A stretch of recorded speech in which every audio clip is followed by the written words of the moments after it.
부터 하겠습니다. 지난번에 출애굽의 목적이 창세기 15장에 보면은 아브라함하고 계약하신 후에 너의 후손들은 애굽으로 갈 것이고 그곳에서 400년 또는 4대 만에 이곳으로 돌아와야 되는데, 돌아와야 되는 이유는 아직 왜 400년이냐, 왜 4대 만에 가나안 땅으로 다시 돌아와야 되는 그 이유를 설명해 주셨는데요. 그 이유는 아주 간단합니다. 아모리의 죄가 아직 가득 차지 않아서. 아모리의 죄가 가득 차야 돌아온다는 얘기예요. 죄가 가득한 땅으로 들어가는 거예요. 그런데 성경에서는 뭐라고 표현하냐면, 지금 출애굽기 13장 5절 후반부에 보면 조상들에게 맹세하신 바 젖과 꿀이 흐르는 땅. 그러니까 젖과 꿀이 흐르는 땅이라고 말씀을 하셔요. 그럼 젖과 꿀이 흐르는 땅과 아모리의 죄가 가득 차 있다라는 것은 뭐 어떤 매칭이 있어야 되잖아요. 공통분모라든지 서로 이해할 수 있는 것들이 돼야 되는데, 그 가장 중요한 매칭은 뭐냐? 우리가 오해를 하고 있는 거야. 젖과 꿀이 흐르는 땅이라는 것은 굉장히 좋은 거잖아요. 야, 땅에 젖과 꿀이 흐른다. 그러니까 뭐를 심어도 다 잘 나고, 뭐를 갖다 어떤 짐승을 풀어놔도 정말 잘 자라고, 우리는 그런 땅을 생각한단 말이에요. 젖과 꿀이 흐르는 땅. 그런데 이 젖과 꿀이 흐른다라는 것은 레위기에 보면 금지식품입니다. 무슨 금지식품이냐? 제사할 때 절대 넣지 말아야 될 게 꿀입니다. 금지식품이에요. 그러니까 레위기 전통에 따르면은 금지식품. 제사 드리는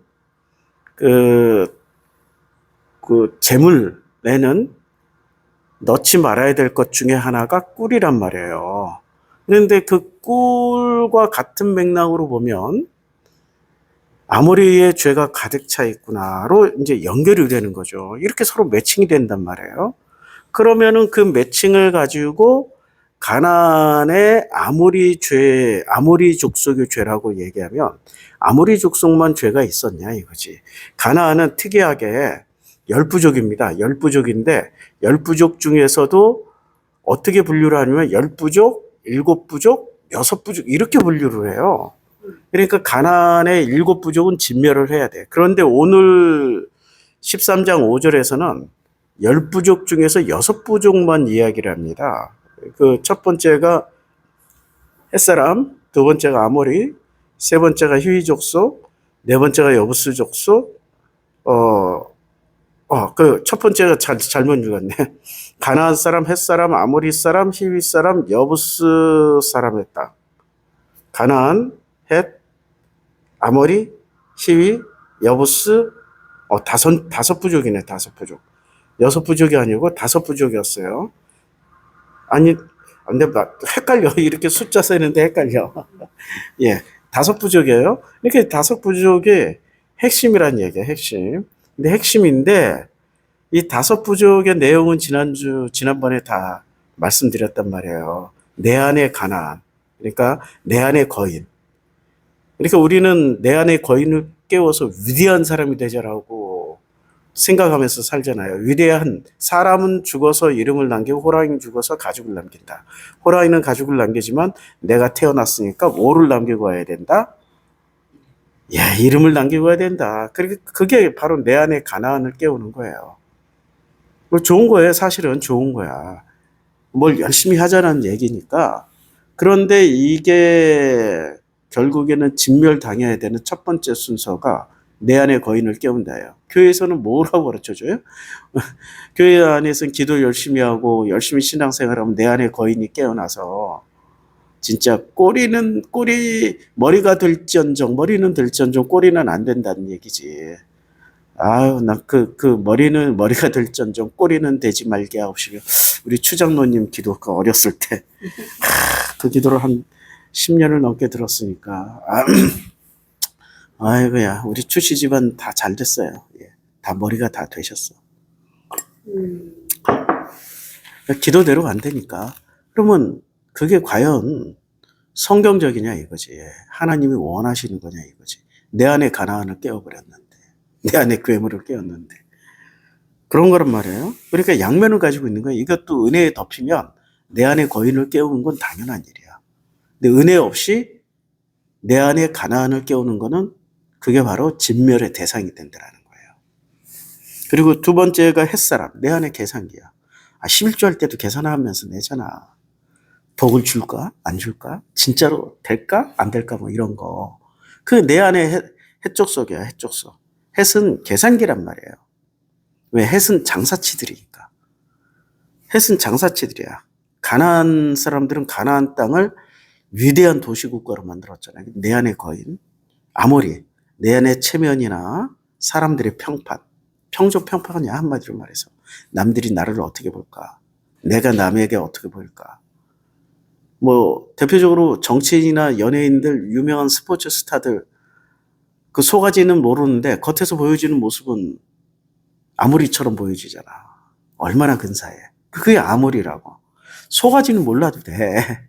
겉으로 나타나는 것만 잘하면은 아모리 족속이 되는 거야. 그러니까 우리 목사님들 보세요. 겉으로는 나는 목사라는 분들을 보면 제품 같아. 멀리서 봐도 목사인 줄 알겠고 뒤통수만 봐도 목사인 줄 알겠어. 아우, 어떻게 저렇게 하고 다니시는 모습이 똑같은지. 아니, 목사보다 더 쉽게 알아볼 수 있는 성직자들이 있어요. 중은 100m 밖에서도 봐도 알아. 일단 햇빛 받으면 반짝반짝 하시잖아. 그러니까 그 신분에 걸맞는 모습으로 살아가려고 속아지하고 상관없이, 그 마음 상태하고 상관없이 그렇게 행동을 하는 거야. 일종의 연기자 같이. 그걸 아모리라고 그래, 아모리. 그러니까 우리는 그 사람을 가까이서 깊이 만나면 비극이 되지만 멀리서 보면 어떻게 돼요? 전부 다 행복한 사람, 기쁜 만남. 찰리 채플린이 멋진 말을 했잖아요. 인생은 멀리서 보면 희극이고 가까이서 보면 비극이라고. 그러니까 가까이서 보면 왜 그래? 멀리서 보면 아모리가 되고 가까이서 보면 햇족속이 튀어나오고 가라안이 튀어나오고 여부스가 튀어나오고 히윗 사람들이 튀어나오니까 이런 일이 벌어지는 거죠. 그게 아모리예요. 여부스는 뭐냐? 내 안에 종교심이에요. 근데 종교심이 나쁜 거냐? 그렇진 않아. 문화 인류학이나 인문학으로 보면 인류가 던바이 법칙을 넘어설 수 있었던 것. 던바이 법칙이라는 것은 무리를 이룰 수 있는 최대치의 숫자예요. 사자는 최대치의 숫자가 30마리가 안 돼요. 30마리 넘어가면 분리를 해야 돼. 안 그러면 지들끼리 싸우다가 진멸을 당해. 스스로가 전멸당한다고. 원숭이, 똑똑한 침팬지나 원숭이류는 기본 던바이 법칙이 한 70에서 120 정도가 돼요. 원숭이도 지능이 천지 차이잖아요. 고릴라까지 다 포함해서. 그러니까 70에서 120 정도까지, 그게 제일 많은 거야. 그런데 그 던바이 법칙의 그 포유류 중에는 제일 많은 그 짐승이 인간입니다. 인간은 150명. 그러니까 150명 넘어가면은 그 무리를 이룰 수가 없어요. 그런데 인류는 어떻게 해서 150명을 넘겨서 메가시티, 서울에 1000만 명, 도쿄에 2000만 명, 베이징에 3000만 명, 충칭에는 4000만 명이 모여서 살아요. 한 지역에 그렇게 모여서 살아요. 근데 서로 전쟁 안 하잖아. 어떻게 그게 가능할까요? 그게 던바이 법칙을 넘어서는 법을 인류가 발견한 겁니다. 그걸 믿음이라고 그래요. 서로에 대한 믿음이 있기 때문에 싸우지 않습니다. 고양이는 던바이 법칙, 우리 동네에, 우리 사는 지역에 고양이, 제가 이제 5년째 살고 있는데 고양이가 5번 바뀌었어요. 5세대가.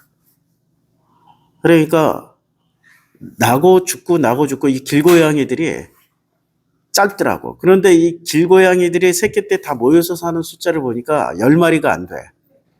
10마리가 한 무리를 이뤄가지고 다시 태어나면 우리 우남 아파트 주차장을 딱 점거를 해. 다른 데에서 못 들어와. 얘네들이 죽기 살기로 그 지역을 왜냐면 거기서 나오는 쓰레기, 음식, 뭐 여러 가지 사람들이 또 이렇게 먹이를 주고 하니까 거기는 생존이 가능한 에어리어예요. 그러니까 그 에어리어를 지켜야만이 그 영역을 지켜야만이 고양이들이 생존할 수 있어요. 우리 신기하게 이 삼내에 와서 보니까 고양이가 엄청 많아요. 와, 이게 개떼가 점령한 게 아니라 고양이 떼가 점령을 했어요. 근데 이 고양이들이 그 숫자를 넘어서면은 쫓겨나더라고. 분명히 내 무리에서 봤는데 제일 등치 크고 뭐 그 괜찮은 놈인데 쫓겨나가지고 혼자 저 우석대학교에 가면은 수풀이 많거든요. 조경이 잘 돼 있어요. 근데 그 밑에 거기서 만나는 거야. 너 왜 거기 있니? 하면은 야옹 하고 이렇게 도망가. 그러니까 독립생활하는 거야. 무리 생활을 못하고 쫓겨나더라고. 쫓아내더라고. 그게 덤바이 법칙이야. 생존을 위해서 쫓아내는데 인간은 150명을 넘어서 1500명, 15,000명, 150만 명, 1500만 명, 2천만 명, 3천만 명, 4천만 명이 어떻게 덤바이 법칙을 넘어서서 모여서 살 수 있느냐? 그게 역으로 말해서 우리가 지금 이야기하고 있는 가나안 정신, 헷 정신, 아모리 정신, 시위 정신, 여부스 정신들이 모여가지고 이게 된다라는 얘기야. 이게 그러니까 예수가 뭐라고 말씀하셨냐면 내가 율법이나 선지자를 폐하러 온 게 아니야. 율법. 그러니까 율법에 또 다른 그 율법을 또 압축시키면 교리. 그걸 폐하러 온 게 아니야. 완성시키러 왔다는 거야. 완성. 완성은 은혜로 완성되는 거지. 무슨 지식이나 지혜로 완성되는 거 아닙니다. 은혜로 완성되는 거예요. 그런데 그러니까 이게 불필요한 게 아니라 필요한데 너무나도 인간적인 인간을 위한 인간에 의한 인간의 도구가 돼버리면 오히려 하나님과 인간 사이에 단절을 만드는 도구가 돼버린다는 거예요. 이게 불필요하다는 얘기가 아니야. 필요해. 그런데 그 필요한 것 중에 하나가 여부스인데 여부스는 그 여부스의 타작마당을 생각하시면 돼요. 타작마당에서 무슨 일이 있었어요? 천사들이 예루살렘 치러 갈 때 다윗이 도망가다가 거기다가 뭐를 쌌어요? 제사상을 차리고 천사들의 하늘 여호와께 제사를 드렸잖아요. 그랬더니 어떻게 돼 있어요? 천사들이 손을 들어서 예루살렘 치려다가 손을 딱 거두고 거기서 역병을 끝냅니다. 게다가 또 이 여부스라는 동네에 사무엘 시대 때 뺏겼던 사무엘 그 홈리와 비느하스로 인해서 뺏겼던 그 소달구지에 실려서 그 법궤가 다시 되돌아올 때 어디다 놔둬요? 여부스 땅에다 갖다 놓잖아요. 이렇게 여부스라는 말은 종교하고 굉장히 밀접한. 그래서 내 안에 종교심이야. 내 안에 종교심. 그럼 내 안에 종교심은 뭐냐? 이 덤바이 법칙을 넘어서게 해주는 종교심이라는 거야. 그러니까 종교가 만들어지게 된 배경이 뭐냐면 인간을 위한 인간에 의한 인간의 위대함을 만드는 그 바벨탑을 쌓는데 사용되어졌던 도구가 무슨 망치, 삽 이런 게 아니고요. 가장 위대한 도구는 여부스, 종교심이었다는 거예요. 같은 신앙인들끼리는 모여서 살 수 있어요. 유대교인들은 유대교인들끼리 살아야 행복하고 이슬람은 이슬람들끼리, 불교는 불교들끼리 모여야 싸움이 없어. 기독교는 기독교들끼리 모여야 싸움이 없는 줄 아는데 기독교는 희한하게 죽도록 지들끼리 싸워. 그러니까 결론적으로 종교라는 것은 인간이 인간을 서로 신뢰할 수 있는 그 신뢰의 다리, 신뢰의 그 관계망이라는 거예요. 그래서 이게 있으니까 인간이 덤바이 법칙을 넘어서가지고 문화와 문명과 위대한 것을 만들어 왔던 거죠. 그러니까 내 안에 없어도 나쁜 놈이라는 얘기가 아니라 은혜에 덮여야 된다는 거야. 그런데 그러면 이 여부스는 진짜 신을 믿고 있다라는 거예요? 아니면은 가짜 신을 믿고 있다라는 거예요? 가짜 신을 믿고 있는 거지. 누가 만든 신? 인류가 필요해서 만든 필요의 신.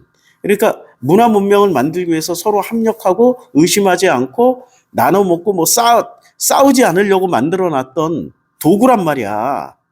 그 도구의 정점에 그 도구의 이름을 뭐라고 그러냐? 종교라고 그러고 종교는 뭐를 만들었어? 신을 만들었잖아요. 그래서 성경에 여호와라는 하나님이 존재하시고 엘로힘이라는 하나님이 존재하시잖아. 근데 여호와는 성경에서 말씀하시는 유일신에 가까우신 분이지만 엘로힘이라는 분은 범신론적인 신에 가까워요. 서로 성격이 달라. 그러니까 인류의 공통신은 엘로힘이고 성경에서 말씀하시고자 하는 본래의 신은 여호와예요. 이런 것도 모르고 목사님들이 성경 읽으시고 해석하시는 게 참 신기해. 하긴 나도 50년 동안은 그렇게 해석해 왔으니까. 이제 알아가는 거야, 이제 알아가고 이제 깨달아가는 거예요. 그래서 창세기 13장 5절 지금 했고요. 이제 6절. 이래 동안 무교병을 먹고 일곱째 날에는 여호와께 절기를 지키라. 일곱째 날. 그러니까 일곱째 날에는 절기를 지키라고 그랬어요. 근데 일곱째 날은 어떤 날입니까?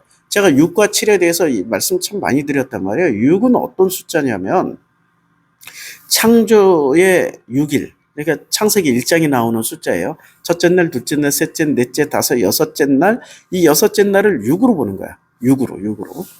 그러면은 이 여섯째 날까지의 인간에게 필요한 그 모든 것은 세팅이 다 되어 있어요. 첫째 날부터 시작해서 여섯째 날 이제 인간도 마지막에 인간이 만들어지지만 채소와 식물과 각종 짐승들이 다 첫째 날부터 여섯째 날까지 하늘의 별과 달과 해와 바다도 만들어지고 바다의 생물도 만들어지고 모든 게 다 만들어집니다. 그러면은 이 여섯째 날에 이제 드디어 마지막에 인간이 만들어지는데 인간이 필요로 한 것들이 다 만들어졌어요. 그러면 인간은 첫째 날부터 여섯째 날까지에 만들어진 것만 가지고도 한 세상 살 수 있어. 그래서 세상이라고 그래. 성경에서 말하는 세상은 7일째를 뺀 안식, 여호와의 은혜를 뺀 그냥 첫째 날부터 여섯째 날까지 만들어진 것만 가지고 살아가려고 하는 사람들을 세상 사람들이라고 얘기를 해야 되는 거예요. 안 믿는, 교회 안 다니는 사람들이 세상 사람들이 아니야. 난 크리스찬들이 세상이 아니야. 그냥 좀 더 광범위한 범위, 그러니까 성경의 본래의 광범위한 범위에서 보면은 첫째 날부터 여섯째 날까지만 그리고 그 안에서 이루어지는 것만 가지고도 충분히 살 수 있다라고 생각하는 것을 세상, 사고방식, 세상의 삶의 방식, 세상 사람들의 그 삶의 과정이라고 생각을 하면 돼요. 그럼 일곱째 날은 뭐냐? 여섯째 날 이 세상을 그렇게 열심히 살아도 희한하게 지치고 힘들고 어렵고 수고하고 무거운 짐만 지는 것 같고 자유케 하리라고 그랬는데 자유케 되어진 것 같지도 않고 노예살이 하는 것 같고 그래서 이게 뭡니까? 이게 뭐예요? 이게 이제 만나잖아요. 이게 뭐야? 우리에게 뭘 양식을 주세요, 먹을 거 주세요 했을 때 비로소 여섯째 날에 부르짖는 사람들에게 여호와께서 광야에 만나를 주시고 메추라기를 주시고 해서 우리를 먹여 살림으로 인해서 드디어 7일째로 건너갑니다. 7일째는 인간이 안식하는 날이에요. 성경에서 보면 여호와만 안식하는 날이에요. 여호와만 안식하는 날이었는데 드디어 부르짖는 사람들을 여호와께서 어떻게 하십니까? 이 7일째로 데려오세요. 그게 예수가 부활하신 후에 처음 하셨던 말, 평강하여라. 에이레네 하고 다니셨잖아요. 그러니까 예수께서 보여주신 그 평강에 참여하게 되는 거야.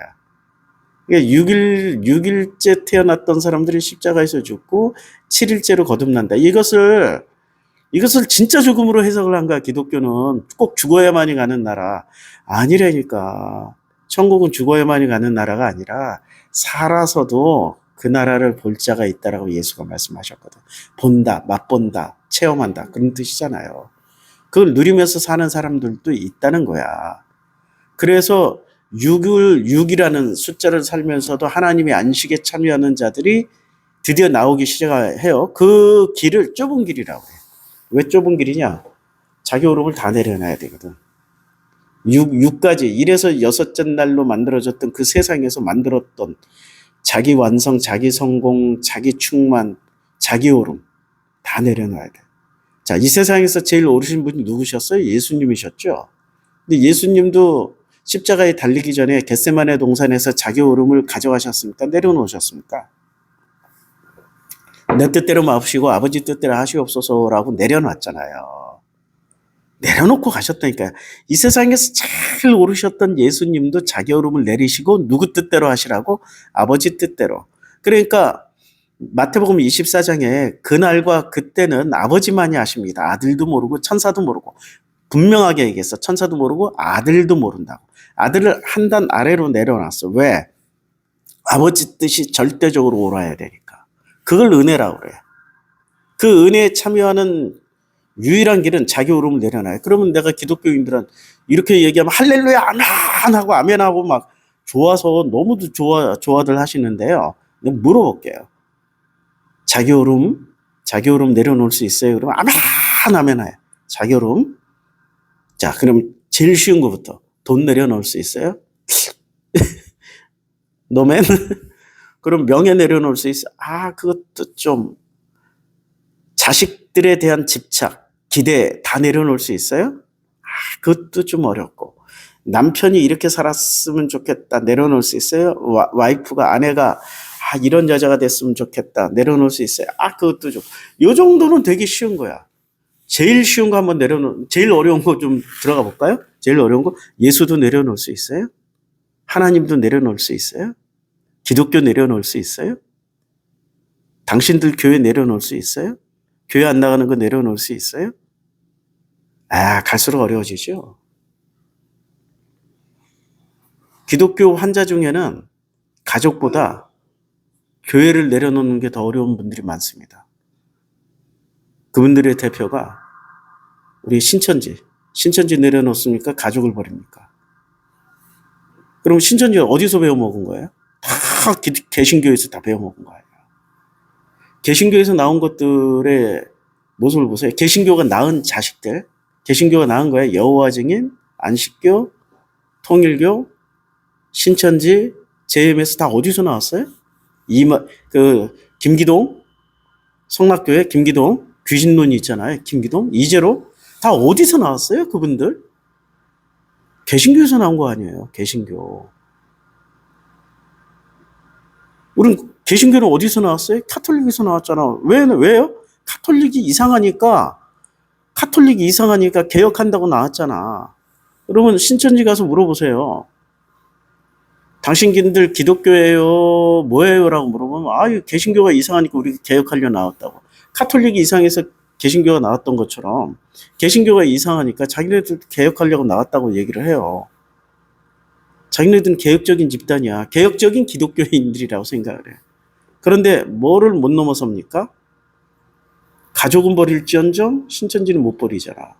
우리 기독교인들 중에도 가족은 버릴지언정 예수 못 버리고 심지어는 예수는 내가 이해를 해. 예수는 못 버릴 수 있다. 목사를 못 버려. 그냥 욕이 나오려고 그래. 무슨 짓을 했길래 니들이. 왜 목사를 못 버려? 우리 교회 와봐. 그냥 바로 다음날 버리고 가. 우리 교회는 다음날 버리고 갈 수 있어. 우리 교회는 교회도 버려, 목사도 버리고 다 버려. 우리 교회는 그렇게 안 가르치거든. 가족이 가장 소중하다. 내 이웃을 내 몸처럼 사랑해라. 이렇게 가르치니까. 그러니까 못 버리는 게 너무 많은 거예요. 2회 동안. 그러니까 그 7회 안식으로 넘어가는 길이 그렇게 어렵다는 얘기야. 자기 오름을 내려놔야 되니까. 자기 오름 중에 제일 못 버리는 게 있어요? 우리 대한민국의 주부들 저 놀라운 공통분모 하나 찾았습니다. 검정봉다리에 목숨을 걸어. 이게 어느 한 사람 얘기가 아니야. 제일 싼 거 아니야. 제일 싸구려. 이론 뭐 얼마를 하는지 모르는데 제일 흔하고 제일 싼데 그 검정봉다리를 못 버리고 막 여기저기 산더미처럼 모아놔. 꼬불꼬불 여기저기 감춰놓고. 왜 그러나 봤더니 그냥 제일 흔한 거기 때문에 제일 싸게 팔고 제일 흔한 거는 쓰고 버리란 얘기야. 금덩어리는 귀하잖아. 쓰고 버리면 안 돼. 보관하라는 얘기야.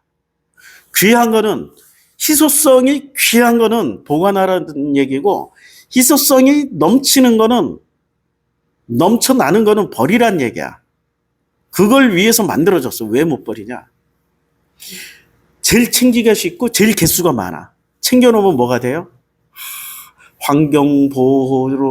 환경보호자가 되거나, 뭐 하나라도 아껴서 그냥 검정봉다리는 아끼는데 100만 원, 200만 원, 1000만 원, 1억 원은 팡팡 날려버려. 여기저기 귀가 얇아가지고. 아유. 예. 아니, 딴 여자에게. 예, 예. 아. 심지어는 우리 부자 사모님들도 진짜 비싼 루이비통, 아니, 내가 제일 비싸다고 생각하는 수준이 제 수준이에요. 샤넬, 뭐, 이런 거 있잖아. 입생로랑 다 핸드백을 샀어. 근데 그 핸드백이 하나일 때는 열심히 들고 다니는데 이게 10개, 20개, 100개쯤 되잖아요. 뭘 들고 나갈지 이렇게 한참 보고 있다가 뭘 들고 나가요? 장 보러 가는데 아이씨 루이비통 못 들고 가고 그러니까 까망봉다리 들고 와버려. 이야 까망봉다리 열심히 챙겨서 환경 보호합시다. 예, 그거 모아서 부자 절대 안 됩니다. 그거 모은다고 돈 쌓이는 집안이 안 됩니다. 쓰레기만 쌓입니다. 버리라고 만들어 놓은 거예요. 열심히 이것저것 담아서 버려라. 까망봉다리야. 재활용하지 맙시다. 그런데 이것마저도 아주 간단한 까망봉다리잖아요. 이거 버리라고 그러면 버려요? 안 돼. 안 돼. 그거 참 신기해. 뭐 버리더니까. 우리 주부들이. 그거 참 신기해.